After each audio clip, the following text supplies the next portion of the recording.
आज हम मूल विधि से रिवीजन करेंगे स्टार्ट यूपीएसआई के लिए। तो सबसे पहले पहला टॉपिक मूल विधि का सूचना का अधिकार अधिनियम 2005, घरेलू हिंसा संरक्षण अधिनियम 2005 वो भी है, और सूचना का अधिकार अधिनियम भी 2005 है। Right to information act 2005। ठीक है। अगर हम इसके इतिहास की बात करें तो सूचना का अधिकार 2005 को लागू कराने का प्रमुख प्रयास विदेशी प्रयास रहा है। सूचना का अधिकार भारत में नया नहीं है, इसकी प्रेरणा विदेशों से ली गई है। मुख्य विदेशी प्रभाव स्वीडन। स्वीडन ने विश्व का पहला देश रहा जो कि 1766 में freedom of the press act लागू किया। ठीक है, फ्रीडम ऑफ प्रेस एक्ट लागू किया, जिसमें सरकारी कार्यों को पारदर्शिता का अधिकार दिया गया।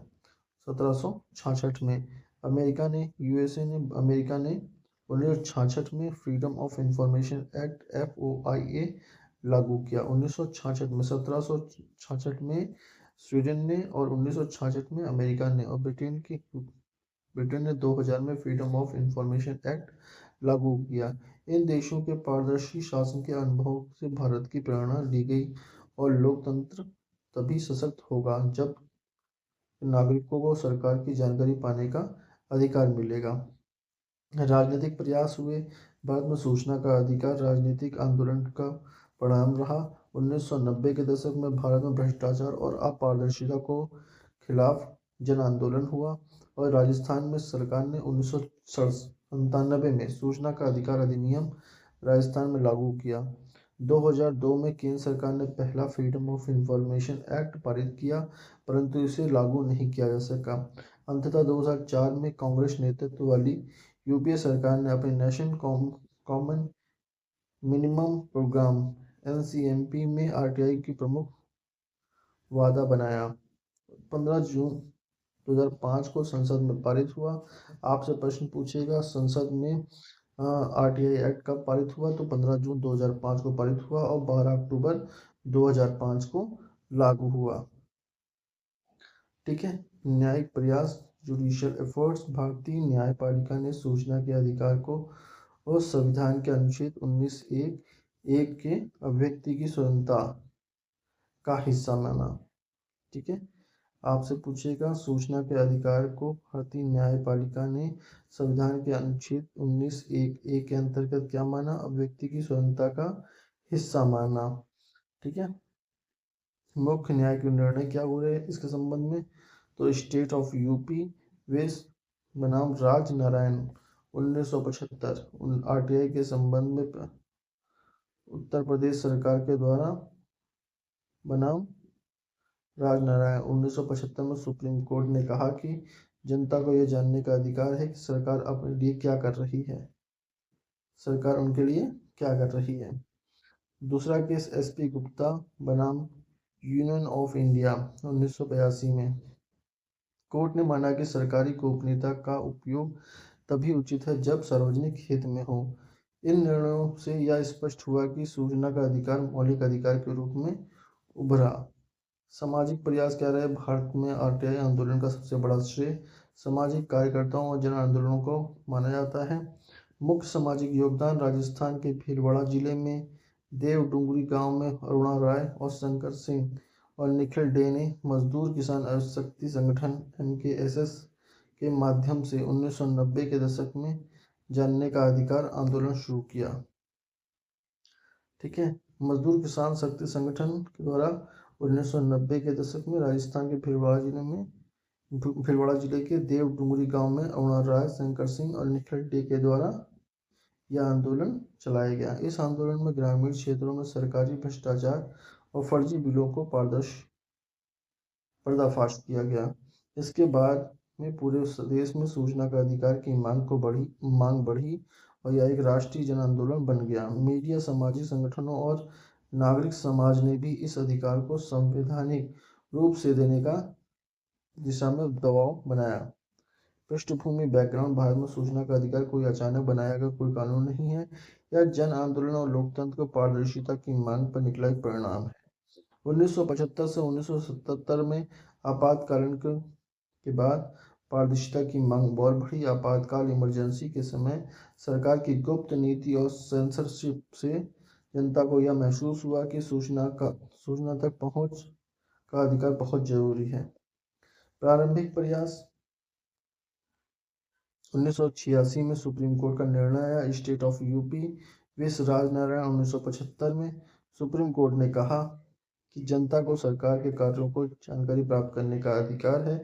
आपसे प्रश्न पूछेगा कि जनता को सरकार के द्वारा किए गए कार्यों की जानकारी पाने का अधिकार है, यह किस न्यायिक निर्णय में कहा गया? तो यह न्यायिक निर्णय था स्टेट ऑफ यूपी बनाम राजनारायण 1975।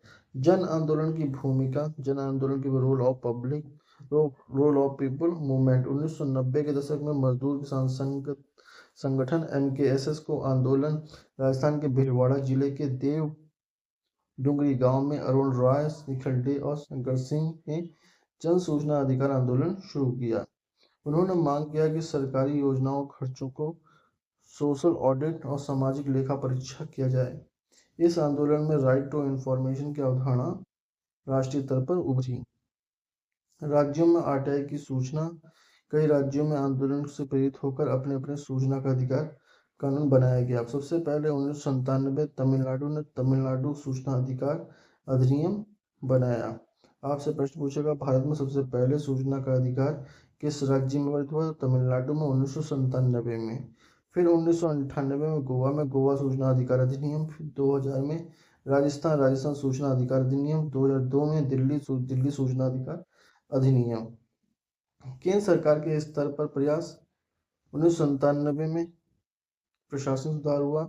यह सिफारिश की सूचना का अधिकार सुनिश्चित करने के लिए केंद्रीय कानून बनाया जाए। 2000 में फ्रीडम ऑफ इंफॉर्मेशन बिल का मसौदा तैयार किया गया। केंद्रीय सरकार की सूचना स्वतंत्रता बिल FOI बिल संसद में पेश किया गया। 2002 में फ्रीडम ऑफ इंफॉर्मेशन एक्ट 2002 पारित किया गया, लेकिन यह कानून कभी प्रभावी रूप से लागू नहीं किया जा सका। सूचना का अधिकार 2005-2004 संयुक्त प्रगतिशील संगठन यूपी की सरकार ने वादा किया कि इसके संबंध में हम कानून लाएंगे और 15 जून 2005 में संसद में पारित किया गया और 21 जून 2005 में राष्ट्रपति द्वारा मंजूरी और 12 अक्टूबर 2005 से संपूर्ण भारत में लागू। जम्मू कश्मीर को छोड़कर, जहां अब अपना कोई RTI कानून 2009 तक था। ठीक है। अधिनियम की प्रमुख विशेषताएं क्या थी? कुल अध्याय 6, कुल धाराएं 31। सरकारी कामकाजों में पारदर्शिता और जवाबदेही बढ़ाना, भ्रष्टाचार को कम करना, नागरिकों को जानकारी प्राप्त करने को कानूनी अधिकार देना। ठीक है। मुख्य प्रावधान धारा 2 महत्वपूर्ण परिभाषाएं थी।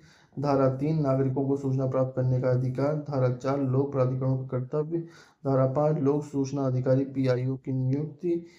6 आवेदन की प्रक्रिया। धारा 7 सूचना देने की समय सीमा। धारा 8 सूचना न देने पर अपवाद। धारा 19 अपील की प्रक्रिया। धारा 20 दंड का प्रावधान। संशोधन कब हुए? संशोधन 2019 में। RTI अधिनियम 2005 की धारा 13-16 के में लगभग बदलाव। ठीक है। मुख्य सूचना आयुक्त CIC और राज्य सूचना आयुक्त SIC के कार्यकाल और वेतन केंद्र सरकार द्वारा तय किए जाएंगे। यह धारा 13 में थोड़ा बदलाव किया गया। पहले कार्यकाल 5 वर्ष का निश्चित था। संशोधन के बाद यह केंद्र द्वारा निर्धारित किया जाएगा।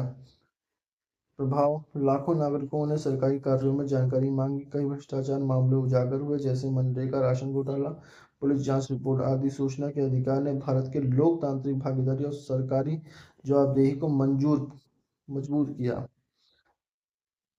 अगर हम समय रेखा की बात करें तो 1995 में राजनारायण तथा सूचना के मौलिक अधिकार माना गया। 1986 में सुप्रीम कोर्ट ने सूचना को अभिव्यक्ति की स्वतंत्रता से जोड़ा गया। 1994 में MKSS आंदोलन। आपसे प्रश्न पूछेगा राजनारायण केस किस सन का है? तो 1975 का है। 1986 और सुप्रीम कोर्ट के द्वारा सूचना की अभिव्यक्ति की स्वतंत्रता की बात कही गई। 1997 में 2000 में विभिन्न राज्यों में RTI कानून बनाए गए। 2002 में 1997 में पहले तमिलनाडु में, फिर गोवा में। ठीक है। तमिलनाडु, गोवा, राजस्थान, दिल्ली। ठीक है। 2002 में फ्रीडम ऑफ इंफॉर्मेशन एक्ट पारित किया गया। कम 2002 में दिल्ली था, 97 में तमिलनाडु, फिर गोवा 98 में।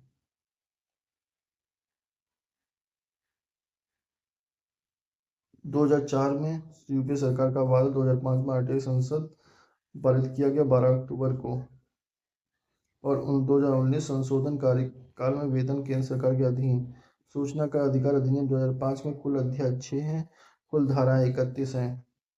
धारा एक अध्याय 1 में धारा 1 से लेकर 2 तक की बात की गई, जिसमें धारा 1 में संक्षिप्त नाम और विस्तार का प्रारंभ किया गया, जिस इस अधिनियम के तहत सूचना का अधिकार 2005 कहा गया। नाम यह भारत के पूर्ण क्षेत्र में लागू होगा, संपूर्ण भारत में 12 अक्टूबर 2005 से प्रभावी।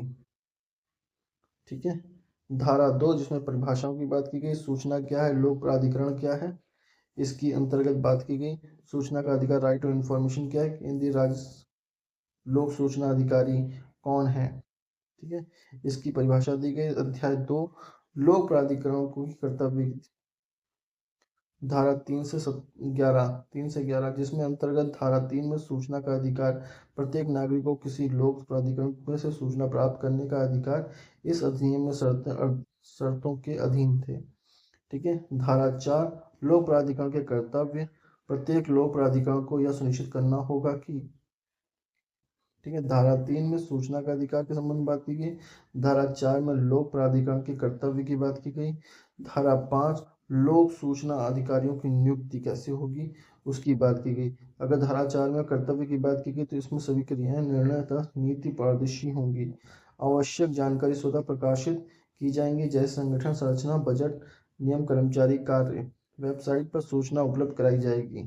प्रत्येक लोक प्राधिकरण को एक या अधिक लोक सूचना अधिकारी, पीआईओ और आवश्यकता अनुसार सहायक लोक सूचना अधिकारी नियुक्त करने होंगे। ये अधिकारी जनता से आवेदन लेकर सूचना प्रदान करते हैं। धारा 6 सूचना प्राप्त करने की प्रक्रिया, कोई भी नागरिक लिखित आवेदन सूचना प्राप्त करने की प्रक्रिया, कोई भी नागरिक लिखित आवेदन 10 रुपये शुल्क देकर सूचना मांग सकता है। आवेदन हिंदी, अंग्रेजी या संबंधित स्थानीय भाषा में हो सकती है। आवेदन गलत विभाग में जाने पर अधिकारी 5 दिन के अंदर सही विभाग में भेजेगा। धारा 7 सूचना देने की समय सीमा, सामान्य स्थिति में 30 दिन के अंदर सूचना दी जानी चाहिए। यदि मामला जीवन स्वतंत्रता से जुड़ा होगा तो 48 घंटे में दी जाएगी। यदि सूचना नहीं दी जा सकती है तो इसका कारण बताना अनिवार्य है। धारा 8 सूचना देने की छूट,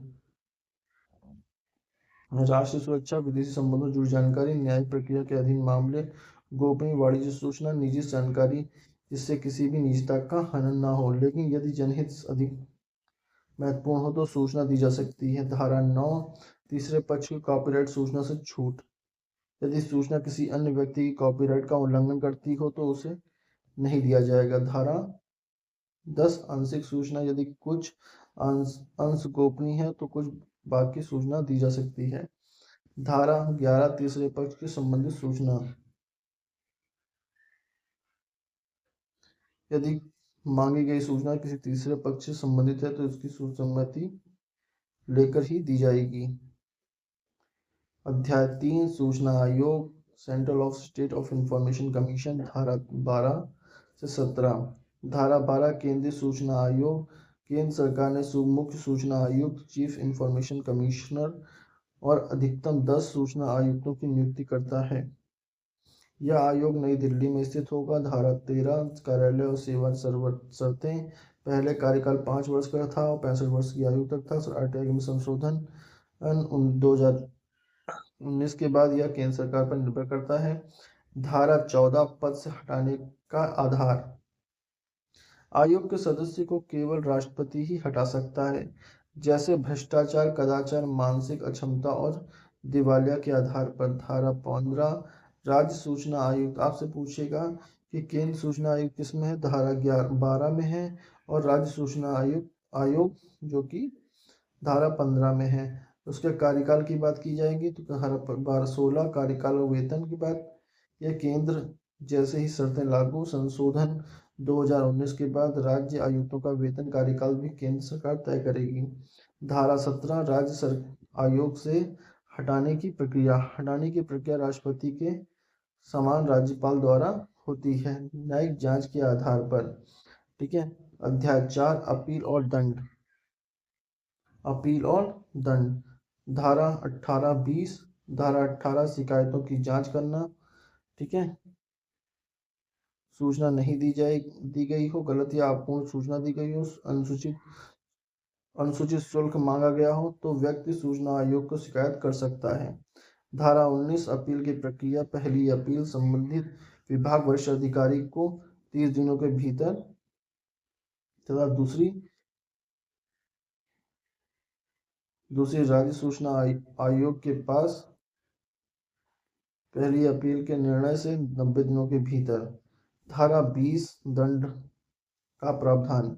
यदि लोक सूचना अधिकारी के जानबूझ सूचना रोकी जाती है तो 250 रुपये प्रतिदिन से लेकर अधिकतम 25,000 रुपये तक का जुर्माना। आयोग अनुशासनात्मक कार्रवाई का आदेश भी दे सकता है।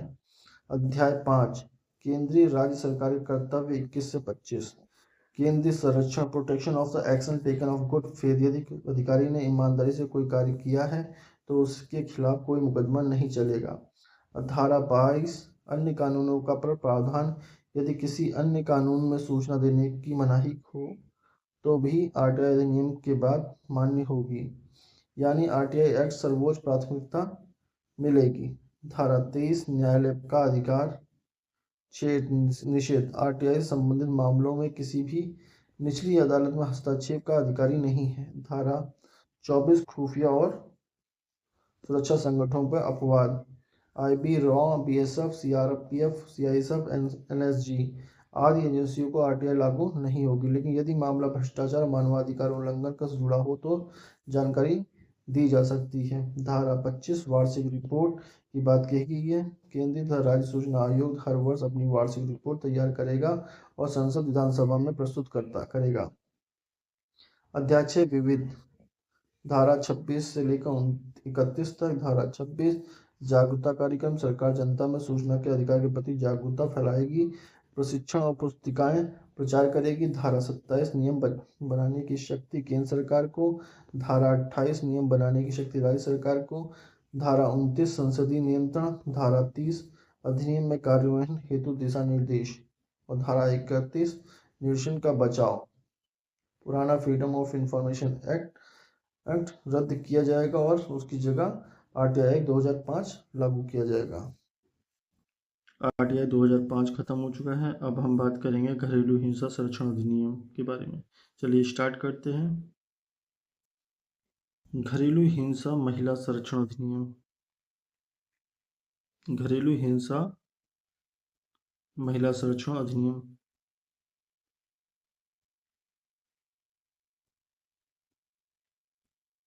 घरेलू हिंसा संरक्षण अधिनियम 2005 क्या है? PWDAV नाम से जाना जाता है। Protection of women from domestic violence act. इसका उद्देश्य क्या है? इसका उद्देश्य महिलाओं के प्रति घर परिवार नातेदार से शारीरिक, मानसिक, यौन, भावनात्मक, मौखिक तथा आर्थिक हिंसा को रोकना है। कौन कौन महिलाएं आएंगी इसमें विवाहित महिलाएं आएंगी, रिलेशनशिप वाली, लिव इन में रिलेशनशिप और पारिवारिक संबंधों में रहने वाली सभी महिलाएं। क्यों आया ये महत्वपूर्ण रहता है। महिलाओं की सुरक्षा को ध्यान में रखते हुए पहले आए सभी कानूनों को ध्यान में रखते हुए इसको लाया गया। सबसे पहले आया दहेज निषेध अधिनियम 1961। अभी इसके बाद पढ़ेंगे। दहेज निषेध अधिनियम 1961। BNS 2023 की धारा 498A के अंतर्गत में इसकी धारा के अंतर्गत रखा गया। ये 2 मिनट। ये है भारतीय दंड संहिता के अंतर्गत आईपीसी के अंतर्गत है। ठीक है। जो कि अब जो भारतीय न्याय संहिता के अंतर्गत आता है वो आता है भाग 7 के अंतर्गत। अब ये आएगा भाग बीएनएस के अंतर्गत, तो बीएनएस के अंतर्गत आएगा भाग 7/85 के अंतर्गत। ठीक है, 498 जो कि ये है बीएनएस, आईएनएस, आईपीसी, आईपीसी की धारा के अंतर्गत है। ठीक है, अगर इसमें बात की जाए, अब बात करते हैं आईपीसी की धारा। आईपीसी के अंतर्गत आईपीसी 1860 के अंतर्गत आता है। ठीक है, आईपीसी 1860 इंडियन पेनल कोड की धारा 498 ए के अंतर्गत। ठीक है, यह यह भारतीय दंड संहिता के संशोधन के अंतर्गत है, जिसके अंतर्गत 26 सितंबर 1983 के अंतर्गत संशोधन आया, जिसके अंतर्गत भाग 20 का के अंतर्गत इसको रखा गया। ठीक है, ये भी 1860 के आईपीसी 1860 के अंतर्गत इसमें संशोधन हुआ गया, और यह संशोधन हुआ 19 नवंबर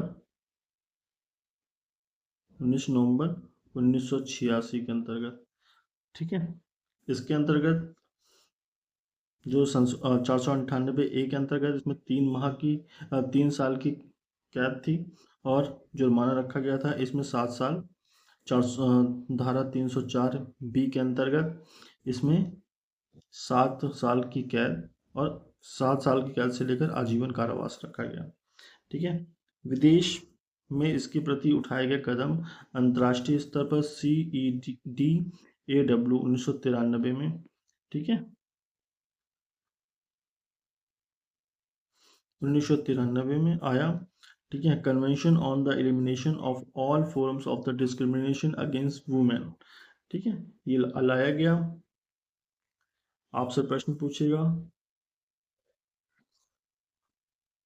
convention of the elimination of all forms of the discrimination against women अंतर्राष्ट्रीय स्तर पर कब लाया गया, तो 1993 में लाया गया। इसके चलते ही भारत में महिलाओं के द्वारा आंदोलन को ध्यान में रखते हुए PWDAVA protection of women domestic violence act 2005 आया, जो कि सिविल लॉ के अंतर्गत रखा गया। किसी महिला को शारीरिक या मानसिक रूप से प्रताड़ित करना जिससे वह आत्महत्या के लिए प्रेरित हो, वो आईपीसी की धारा 498 ए में रखा गया, बीएनएस में। अब वो 2023 1860। ठीक है, पति या ससुराल पक्ष द्वारा क्रूरता, किसी विवाहित महिला के साथ क्रूरता या हिंसा करना, ये बीएनएस की धारा 86 में रखा गया। आत्महत्या के लिए उकसाना, अबेटमेंट ऑफ सुसाइड, यदि महिला आत्महत्या कर ले और उसके पीछे ससुराल पक्ष की हिंसा या प्रताड़ना हो, तो वह है बीएनएस की धारा 74 के अंतर्गत। यदि आत्महत्या के लिए उकसाना, महिला की आत्महत्या कर ले, उसके पीछे ससुराल पक्ष या की हिंसा या प्रताड़ना हो, तो वो किसके अंतर्गत आता है, बीएनएस की धारा 74 के अंतर्गत आता है। गंभीर चोट हो, मारपीट हो, ठीक है, तो किसी भी प्रकार की मारपीट घरेलू हिंसा के रूप में दर्ज की जा सकती है, वो धारा 97 के अंतर्गत। महिलाओं की अस्मिता पर आघात या छेड़छाड़, यदि घरेलू वातावरण में महिला के साथ अशोभनीय व्यवहार या यौन उत्पीड़न होता है, तो बीएनएस की धारा 124 के अंतर्गत वह अपराध की श्रेणी में आता है। यौन उत्पीड़न, सेक्सुअल हरेसमेंट, मानसिक एवं शारीरिक या मौखिक, जो कि बीएनएस की धारा में 125 के अंतर्गत अपराध माना गया है। आपराधिक धमकी देना, क्रिमिनल इंटिमिडेशन, पति या ससुराल वालों द्वारा भय या दबाव डालना, जो कि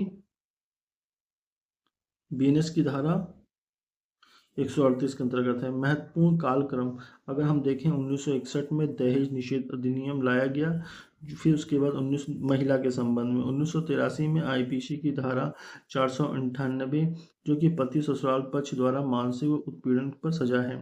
ठीक है, फिर 1986 आईपीसी धारा 304 बी दहेज से मृत्यु मृत्यु लागू हुआ। 1993 भारत द्वारा संधि पर हस्ताक्षर अंतर्राष्ट्रीय स्तर पर हुआ। 2001-2002 से राष्ट्रीय महिला आयोग द्वारा घरेलू हिंसा कानून का प्रयास या प्रारूप तैयार किया गया। 26 अक्टूबर 2006 को protection of human domestic violence act लागू हुआ, जो कि जम्मू कश्मीर को छोड़कर 31 अक्टूबर 2019 से संपूर्ण भारत में लागू है। कोर्ट द्वारा कुछ निर्णय लिए गए। 2010 में डी वेलुस्वामी द्वारा डेलू वेस्वामी वेस पैचैमलर लिव इन पार्टनर को किसी को भी कानून की सुरक्षा प्रदान की जाए, इसके संबंध में 2010 में निर्णय आया।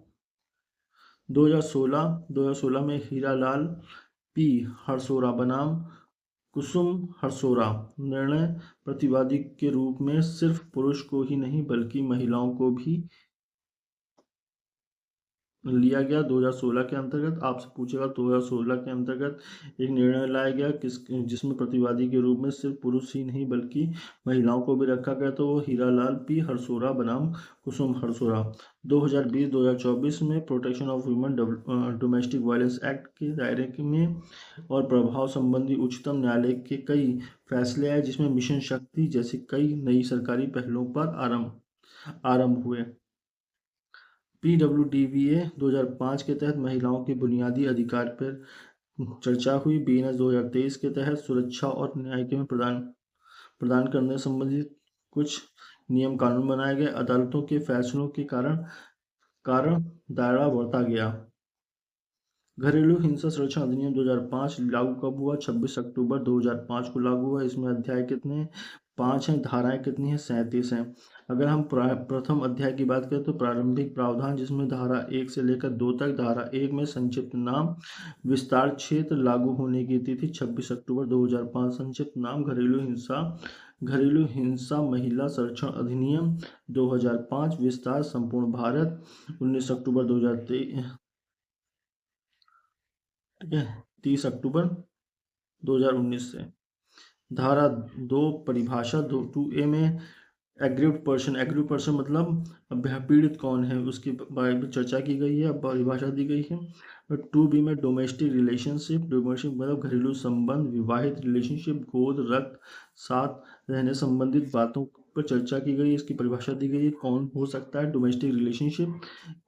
और 2C में डोमेस्टिक वायलेंस, घरेलू हिंसा क्या है, इसके संबंध में परिभाषा दी गई है 2C के अंतर्गत, जिसमें घर शारीरिक, मानसिक, यौन, आर्थिक और मौखिक अत्याचार। 2D चाइल्ड बच्चा, 18 वर्ष से कम आयु के पुरुष या स्त्री के संबंध में चर्चा बात की गई है। 2E इकोनॉमिक रिसोर्सेस, आर्थिक संसाधन की बात की गई है। 2F एम्प्लॉयर, नियोक्ता, ठीक है, अगर कोई एम्प्लॉयर है उसके संबंध में कोई हिंसा होती है तो वह भी अपराध की श्रेणी में रखा जाएगा, और वो किस प्रकार का अपराध है वो 2F में बात की गई है, ठीक है। 2G प्रोटेक्शन ऑफिसर कौन होते हैं, ठीक है, उसके बारे में बात की गई है 2G के अंतर्गत, ठीक है। G मतलब गवर्नमेंट अधिकारी ही होगा। 2H शेल्टर होम, H मतलब होम, घरेलू आश्रय।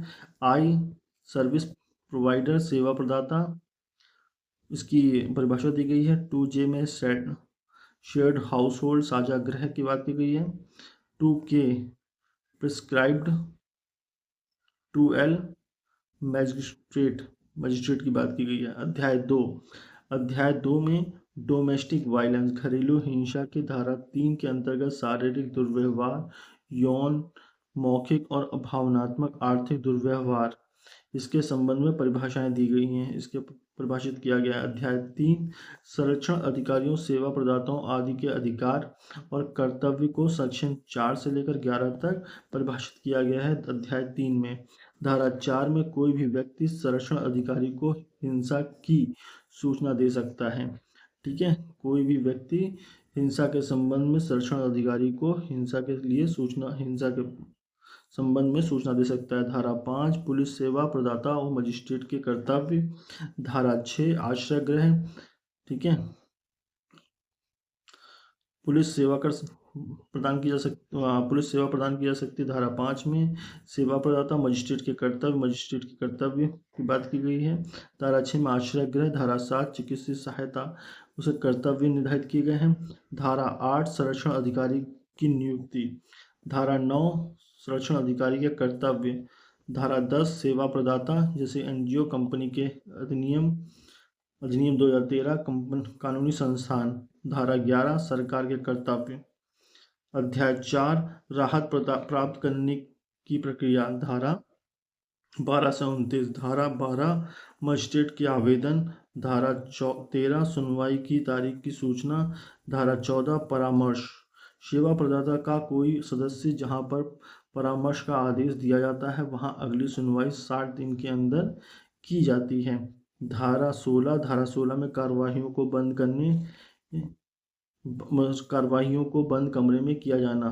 धारा 16 के अंतर्गत धारा 17 में साझी गृहस्थी में रहने के लिए अधिकार, धारा 18 संरक्षण आदेश, धारा 19 निवास रेजिडेंस आदेश, धारा 20 मौद्रिक राहत, धारा 21 अभिरक्षा कस्टडी आदेश, ठीक है। धारा 22 प्रतिकर आदेश मुआवजा आदेश, धारा 23 अंतरिम एक तरफ का आदेश देने की शक्ति, धारा 27 न्यायालय की अधिकारिता, प्रथम वर्ग के न्यायिक मजिस्ट्रेट और महानगर मजिस्ट्रेट आदेश संपूर्ण भारत में लागू।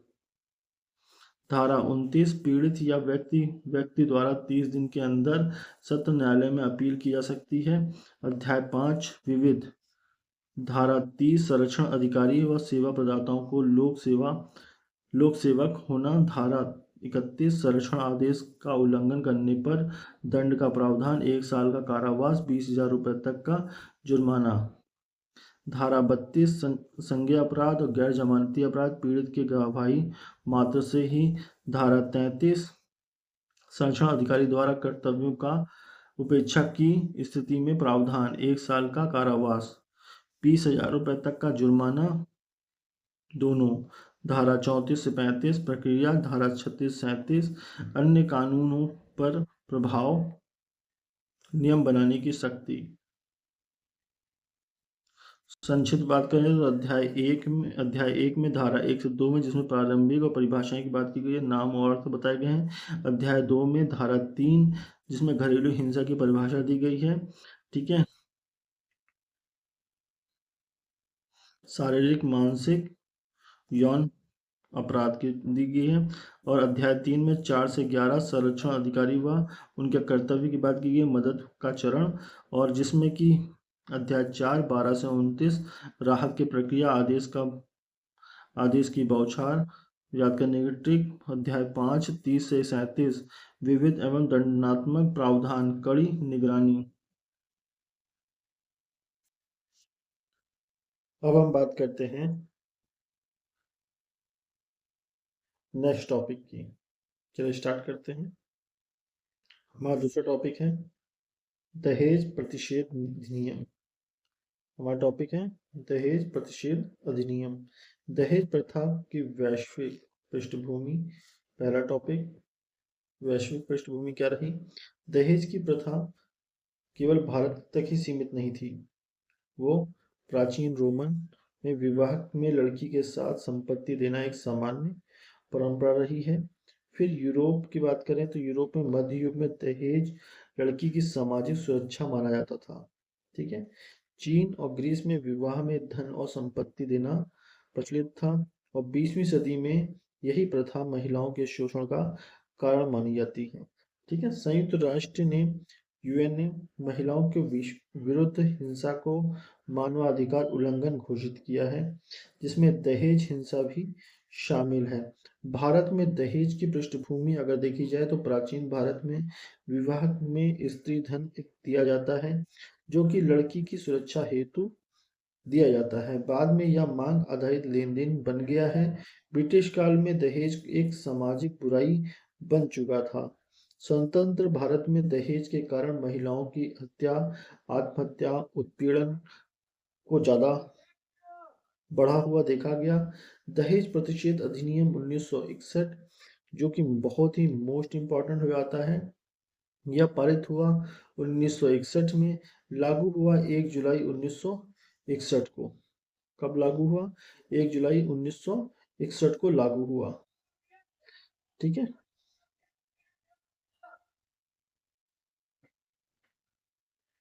अगर हम इसके उद्देश्य की बात करें तो दहेज की मांग, लेन देन तथा प्रचार को अपराध बनाना है। ठीक है, इसका उद्देश्य है, दिया संपूर्ण भारत में लागू किया गया है। ठीक है, संपूर्ण भारत में लागू किया गया है। अध्याय अध्याय और धारा की बात की जाए, इसमें कुल 2 अध्याय हैं और 10 धाराएं हैं। अध्याय तो समझते हैं, अध्याय 1 इसमें प्रारंभिक, अध्याय 2 में दहेज अपराध एवं दंड की बात की गई है। अगर हम धारा 1 की बात करें, इसमें संक्षिप्त नाम विस्तार की बात की गई है। इस अधिनियम के अंतर्गत इसका नाम डाउरी प्रोहिबिशन एक्ट 1961 रखा गया। यह पूरे भारत में लागू है। दहेज तो धारा 2 दहेज की परिभाषा, जिसमें दहेज की अर्थ क्या है? विवाह से पहले, दौरान या बाद में किसी भी प्रकार की संपत्ति या मूल्यवान वस्तु की मांग दहेज कहलाती है। धारा 3 दहेज देना या लेना एक अपराध है, दोनों ही अपराध है। सजा कम से कम 5 वर्ष की कैद और 15,000 रुपए या दहेज की राशि जो अधिक हो। धारा 4 दहेज की मांग भी अपराध है। सजा 6 महीने 2 वर्ष तक की कैद प्लस 10,000 रुपए तक का जुर्माना। धारा 4 दहेज विज्ञापन, यदि कोई व्यक्ति दहेज देने या लेने का विज्ञापन देता है तो वह भी एक अपराध की श्रेणी में आता है। धारा 5 अमान्य है, दहेज में संबंधित कोई भी समझौता कानूनी रूप से शून्य माना जाएगा। धारा 6 दहेज स्त्री की संपत्ति है, यदि दहेज दिया गया है तो वह केवल महिला की संपत्ति है, पति या ससुराल वालों का उस पर कोई अधिकार नहीं है। धारा 7 अपराध संज्ञेय है, पुलिस बिना वारंट की गिरफ्तारी कर सकती है। धारा 8 दोष का दोष की धारणा, यदि दहेज मिला तो अदालत मान लेगी कि अपराध हुआ है। धारा 8 है सबूत का भार, दहेज लेने का प्रमाण आरोपी को देना होगा। धारा 9 नियम बनाने की शक्ति, सरकार नियम बना सकती है इसके संबंध में। ठीक है, आईपीसी में दहेज से जुड़ी धाराएं, धारा 498 पति या ससुराल द्वारा महिला पर अत्याचार। 304 बी दहेज से मृत्यु। 113 बी एविडेंस एक्ट दहेज मृत्यु की धारणा। अगर इसमें केस की बात की जाए तो सतबीर सिंह स्टेट विस हरियाणा 2021 दहेज मृत्यु में कठोर दृष्टिकोण अपनाया गया। अनिश कुमार और स्टेट बनाम स्टेट ऑफ बिहार 2014 498 के दुरुपयोग पर रोक। ठीक है, कांसराज स्टेट ऑफ पंजाब दहेज मानसिक रूप क्रूरता। सुशील कुमार शर्मा केस कानून का दुरुपयोग गलत। सभी धाराओं का स्पष्ट विवरण देखा जाए तो धारा 1 नाम विस्तार दहेज की परिभाषा। धारा 2 3 दहेज देना या लेना अपराध। 4 दहेज की मांग अपराध। 4A दहेज का विज्ञापन अपराध। दहेज संबंधी समझौता शून्य। दहेज स्त्री की संपत्ति। 7 अपराध संज्ञेय। अपराध की धारणा 8 में 8A सबूत का भार आरोपी पर। 9 सरकार नियम बना सकती है। ठीक है, बीएनएस में देखा जाए भारतीय न्याय अधिनियम बीएनएस 2023 में दहेज के अंतर्गत 80 महिलाओं के प्रति क्रूरता पुरानी आईपीसी 498 ए के अंतर्गत और 113 दहेज मृत्यु पुरानी आईपीसी 104 बी। यदि विवाह 7 वर्ष के भीतर महिला की मृत्यु हो जाती है, दहेज मांग साबित हो जाता है तो पति व ससुराल दोषी माने जाते हैं। भारतीय साक्ष्य अधिनियम बीएनएस 2023 के अंतर्गत 118 दहेज मृत्यु की धारणा। 198 महिला की पर अत्याचार की धारणा, यदि महिला की मृत्यु असामान्य रूप से हुई हो तो दहेज उत्पीड़न साबित होता है, अदालत मान लेगी कि पति दोषी है। भारतीय नागरिक सुरक्षा अधिनियम बीएनएस 2023 बीएनएस की भूमिका एफआईआर महिला थाना पर असामान्य थाने से। धारा 44 गिरफ्तारी में सावधानी। चार्जशीट समय सीमा भीतर जमानत अदालत तय करेगी। अब इसे क्वेश्चन नंबर देखते हैं। दहेज प्रतिषेध अधिनियम किस वर्ष आया? तो 1961 में आया। तो ऑप्शन नंबर सी सही हो जाएगा। दहेज प्रतिषेध अधिनियम कब लागू हुआ? तो ये लागू हुआ 1 जनवरी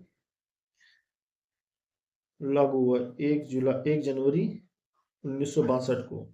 दहेज प्रतिषेध अधिनियम कब लागू हुआ? 1 जनवरी 1962 से। दहेज परिभाषा किस धारा में दी गई है? तो परिभाषा 2 में दी गई है। दहेज देना या लेना किस धारा में अपराध है? धारा 3 में अपराध है। परिभाषा 2 में और धारा 3 में अपराध की बात की गई। दहेज की मांग करना किस धारा के अंतर्गत अपराध है? तो 4 में। देना या लेना की धारा 3 में, मांग करना 4 में। ठीक है। दहेज लेन देन को वैध ठहराने वाला समझौता किस धारा में? 0 ये है 5 में, धारा 5 में। ठीक है। दहेज प्राप्त संपत्ति किसे सौंपना अनिवार्य है? तो यह पत्नी को। दहेज संपत्ति से संबंधित प्रावधान किस धारा में है? तो ये धारा 6 में। दहेज संपत्ति से संबंधित प्रावधान 6 में। दहेज से संबंधित अपराध संज्ञेय है या नहीं? तो यह एक संज्ञेय अपराध है। दहेज प्रतिषेध अधिनियम के अपराध किस प्रकार के होते हैं? तो यह गैर जमानती होते हैं। तो ऑप्शन नंबर संज्ञेय और गैर जमानती अपराध होते हैं। दहेज अपराध का संज्ञान कौन ले सकता है? यह संज्ञान न्यायालय ले सकता है। न्यायालय दहेज अपराध का संज्ञान कैसे लेता है? तो ये लेता है उपरोक्त सभी में से वैतः पुलिस रिपोर्ट द्वारा, शिकायत से। दहेज अपराध की सुनवाई कौन सा न्यायालय करता है? तो यह मजिस्ट्रेट या प्रथम श्रेणी का न्यायालय करता है। दहेज प्रतिषेध अधिकारी की नियुक्ति किस धारा में की जाती है? तो ये 7A के अंतर्गत की जाती है। दहेज प्रमाण दहेज अपराध में प्रमाण का भार किस पर होता है? तो यह होता है आरोपी पर। प्रमाण का उल्टा भार किस धारा में है? तो ये धारा 8 में है। ठीक है। अधिनियम के नियम बनाने की शक्ति किसे कहते हैं? तो केंद्र सरकार किसे है? नियम बनाने की शक्ति किस धारा में है? तो वो धारा 9 में है। दहेज निषेध अधिनियम का विस्तार किस पर होता है? तो वह पूरे भारत पर है। दहेज अधिनियम का उद्देश्य क्या है? दहेज प्रथा समाप्त करना। विवाह में दिए गए उपहार कब दहेज नहीं माने जाएंगे? तो जब स्वेच्छा से दिए जाएं। दहेज प्रतिषेध अधिनियम किस सूची से संबंधित है? तो यह समवर्ती सूची संबंधित है। दहेज मृत्यु से संबंधित आईपीसी की धारा कौन सी है? तो संबंधित है 304B में। दहेज उत्पीड़न से संबंधित आईपीसी की धारा सी 498A। दहेज उत्पीड़न अधिनियम में कुल कितने अध्याय हैं? तो कुल 10 अध्याय हैं। दहेज प्रतिषेध अधिकारी किसका कार्य करता है? तो यह करता है जांच, रोकथाम और साक्ष्य संग्रह। दहेज की मांग विवाह से पहले की जाए तो क्या है? एक अपराध है। विवाह के बाद दहेज मांगने पर कौन सा कानून लागू होता है? तो वो लागू होता है दोनों, मतलब केवल आईपीसी और केवल दहेज अधिनियम। दहेज अधिनियम किस प्रकार का कानून है? यह एक सामाजिक दंडात्मक सुधारात्मक कानून है। यूपीएसआई परीक्षा में दहेज अधिनियम